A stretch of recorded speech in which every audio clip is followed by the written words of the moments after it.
Welcome back to part 2 of redoing your worms bed here at Doing USA. We've got about the last scoop or so of dirt out that we had, and we are sorting through the last little bit, getting the final few worms. As you can see, the final few worms, putting them in our bucket, and a lot of these worms these are all really good fishing worms. But as you can see, I've got a pile of worms in my bucket. I mean a pile. Now, I am just sorting these out because I want to try to get as many as possible. And whatever is left will probably end up in Mom's flower pot. But what we're going to do now is we are going to empty the colander. I think I got just about one more little handful of dirt here that I want to look through, see if I got, oh, there's one. Now, I don't look at these as worms. Most people look at these as like, oh, those are worms. But I look at these as one fish. Every time I put a worm on the hook, my goal is to catch a fish with it. And so, as you can see, we've taken most of the dirt out of the old worm bed, which, like we said before, is just a styrofoam container with a lid with an edge on it. And we've dumped it. We've got most of it in here, as you can see, and it's just floating. It's the old peat moss. Oh, here comes my helper. Don't you bite me. Anyway, I'm gonna rinse off my arms, let him have a drink. It's hot out here. And then, while I'm at it, I'm gonna, oh, what's that yet? I'm gonna rinse out my worm bed as well, if he can stand it. I got all the worms out. Watch out. Take out this. All I'm doing is cleaning out the old worm bed. Watch out, yeah. Watch out. All right, that's enough. Okay, now I've been letting my peat moss soak. My peat moss is getting soaked up in some water. And when you get this peat moss out, and I put a little bit too much in here, but when you get this peat moss out,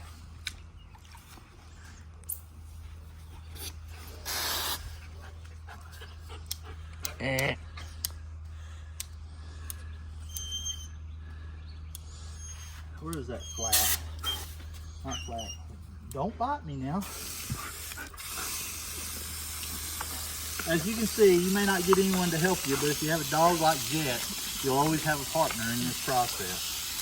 So, all I'm doing, watch out, Jet, you knock over my bucket, I'll shoot you. Oh, watch out. Okay, so I've got my peat moss soaked up really well. All you're gonna do is you're gonna take your peat moss and you're gonna get it soaked up as good as you possibly can. You're gonna lose a little over the sides, but you're gonna soak it up. Keep doing it until it's all soaked up. And then what you're gonna do is you're gonna squeeze it out and put it all new in your worm bed. Throw your worms in, and then you're pretty much done.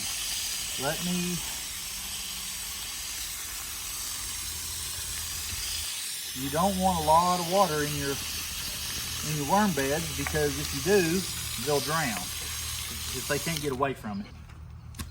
So what we're going to do is we're just going to take it, squeeze it, throw it in.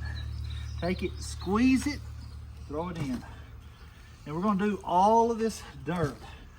We're going to get the majority of this water out. We still want it to be wet because the worms have to have moisture. We're going to squeeze it. We're just going to take it. We're going to fill up our entire worm bed, our ice chest. I would say that this is probably a little bit dry still. So what I'm gonna do, keep watering it. Here comes my helper again. Back.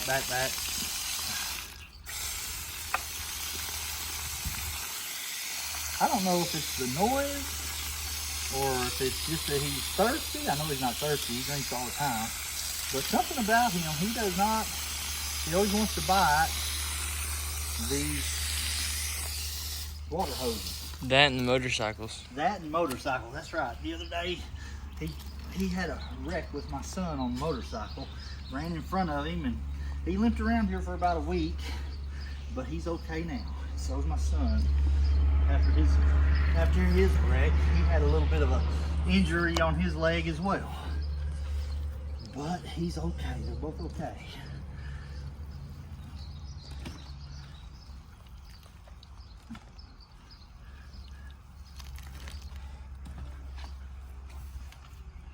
What I'm gonna do is just to speed it up, I'm gonna keep a little bit of water in here because this peat moss will absorb all this water.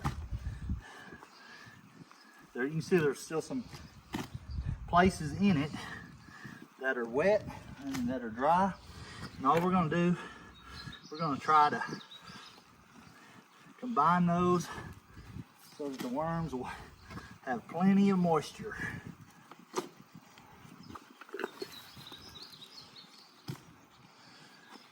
You just don't want so much that they can't get away from it.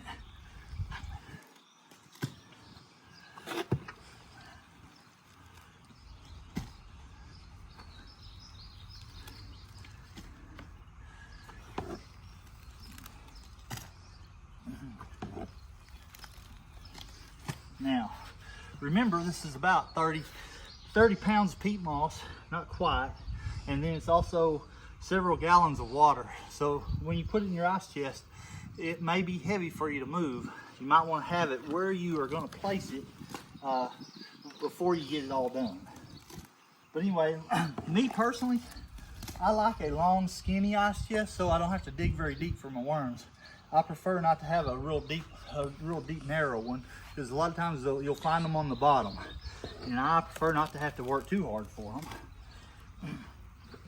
Okay, got this peat moss going. I'm just going to stir it up real good.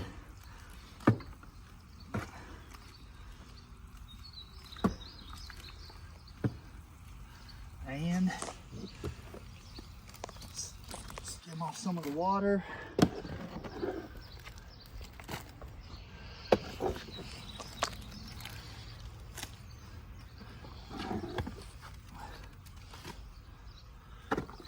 Peat moss floats on water, by the way. That's why I'm just skimming off the top.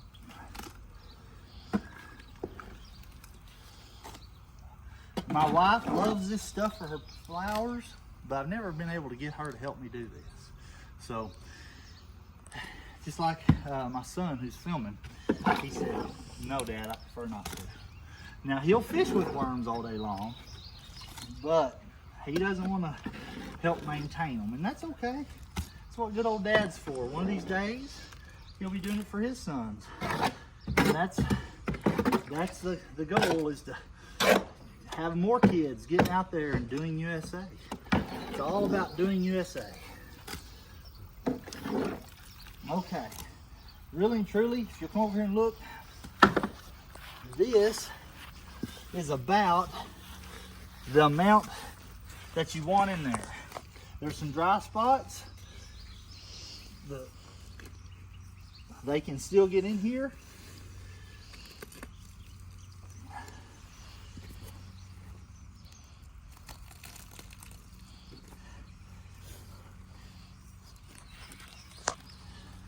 The goal is just to give them new material to grind up, to live in, without creating a lot of problem as far as water in the process. When you put one of these out, make sure that you put it out in a place where if it gets rained on, it doesn't get in your lid and drown your worms. I keep mine under my carport in the summertime, but you can always throw some kind of a tarp over them or a board to keep the water off.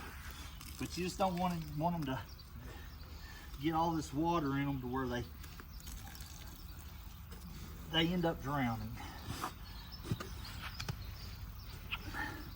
once your friends and your family find out you have worms, you'll be amazed at how many of them will want to come over and borrow some. Okay, now, as you can see, this is my bucket of worms and they all went to the bottom. You can see my worms.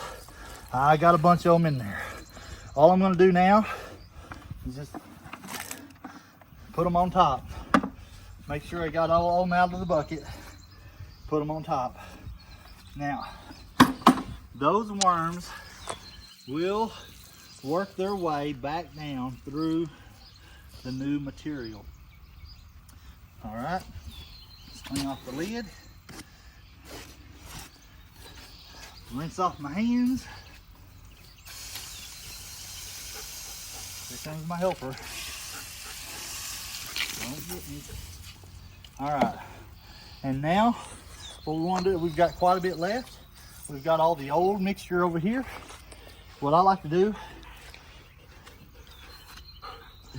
anything I have left over, I just throw it in here so that my wife can have it for her next flower project.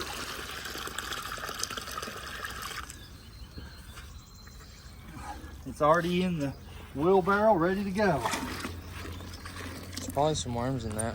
There probably, yeah, you're right. See if there's one right there. So when you pour this out, you're gonna find that there are still some worms that you missed. That's okay. Now, they will live for a while under the water.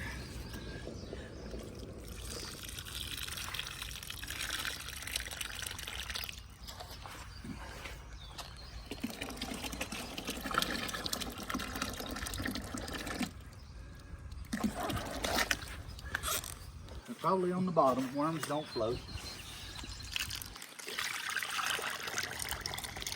I see some on the bottom.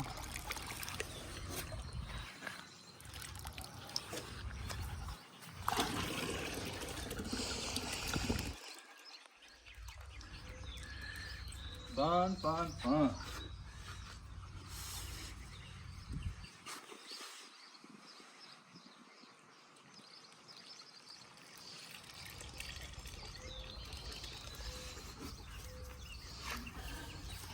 Just remember, don't tell your wife There's one. you used her strainer or her colander when you do this. All you gotta do is make sure you put it back and wash it really good. There's one on the top. Huh? There's one on the top. On the top what? Of the water that you just poured in that bucket. Oh, okay. Remember, if you put it back before she realizes it's gone, and you clean it real good, no one will ever be the wiser. All right.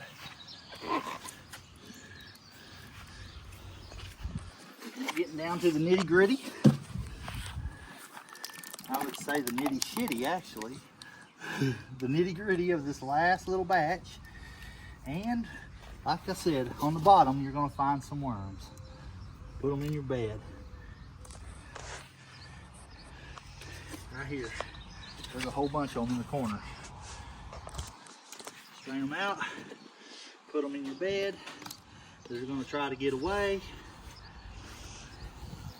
I know that they can if they will try hard enough, but they're not going to. All right.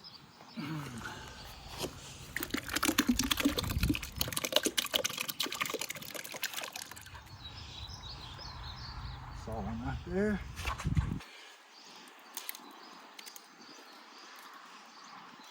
There's one right there. Found one? Yep, there's one right here. Throw him over there. Everyone you save is a fish that you caught. All right, let me rinse these out real quick. And I want you to see what I do now. Wait, watch out, Jet. You gotta rinse this thing off before you take it in the house and wash it. You better wash it with a sponge and not in a dishwasher, because something will get left behind and you'll get caught. So you might as well take the time Wash it by hand, and don't forget to put it back where you found it. Don't bite me yet. All right. I'm gonna put it on shower. Oh. Watch out, Jet.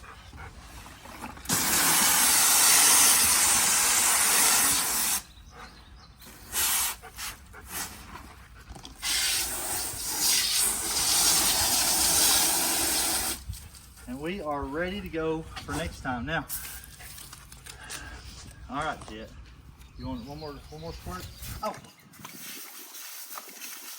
He likes the jet the best. Vicious, huh? Put the jet on and make them twirl around. The jet. Make him jump in the air. He's jumping too high. He's gonna bite me. All right. Oh. All right. Watch out, hot rod. Okay. So now I'm gonna put my lid back on, and I'm gonna carry it back over to where I usually keep it, which is right over there under my carport. Let me show you what I'm gonna do. It's pretty heavy. Oh. So like I say, you might want to put this over where you want it before you get the dirt off it. But now I keep it right here, and let me rinse my hands off one more time. What's that? Really biting?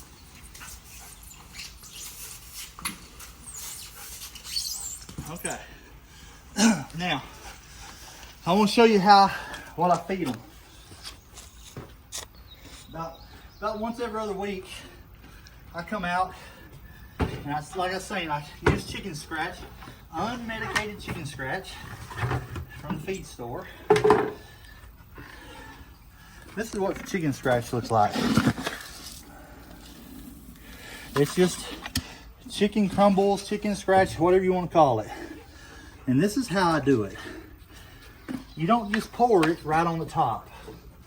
I take my little trowel and I rake back an area like that and make a hole. And I put some scratch in there like that. I cover it up. Now you want to cover it up because if you don't, if you throw it on top, it's going to mold and mildew. And it's not going to do your worms any good, and you're going to have to take it out. So I put it in there and I cover it up. I do that in 2 or 3 places. This is a new batch, so I'm going to put a little bit more in, and you'll find those worms will congregate right there in that area. Now, that's all you need for a week or so. As you can see, I use just not even probably a whole scoop of that stuff. It'll last a week. But this is as big as a worm bed that you need for all the worms that you're going to grow, unless you're going to get into it commercially. Now,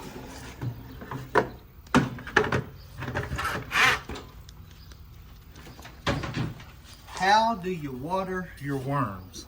You got to figure out how you're going to water your worms. I do not recommend putting a water hose in there and spraying your worm bed down. You're going to get way too much water in there. So I'm going to shut the lid and we're going to walk in here in the shop and I'm going to show you what I do. Show you what I do. Follow me, follow me.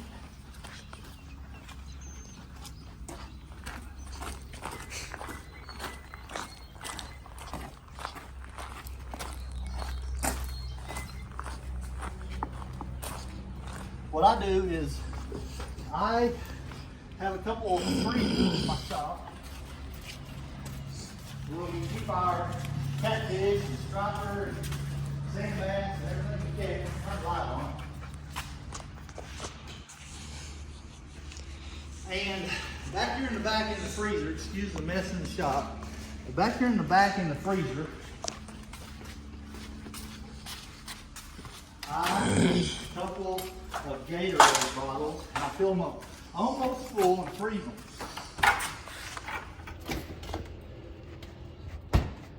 So I've got a Gatorade bottle. I fill it about that full and I freeze it. And this is all you need for about, in the summer, depending on where your bed is located, if it's in the shade, you'll need to do this about every 3 or 4 days. But you don't want so much moisture in your bed that your worms will die. So what you're gonna do is you're gonna take your ice. This is gonna keep them cool in the summertime. I even do this in the wintertime, but I found that in the wintertime, they don't need near as many jars of water. And if you're not completely level, find the high side. And all I'm doing is I'm taking this off.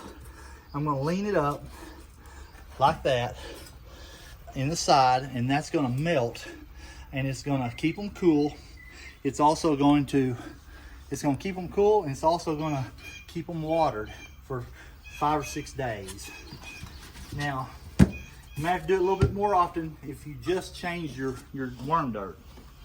But on mine, I put something heavy on top of mine so I don't have a raccoon or a skunk or something get in here and try to get my stuff. Keep my lids. Take my other one that I took out.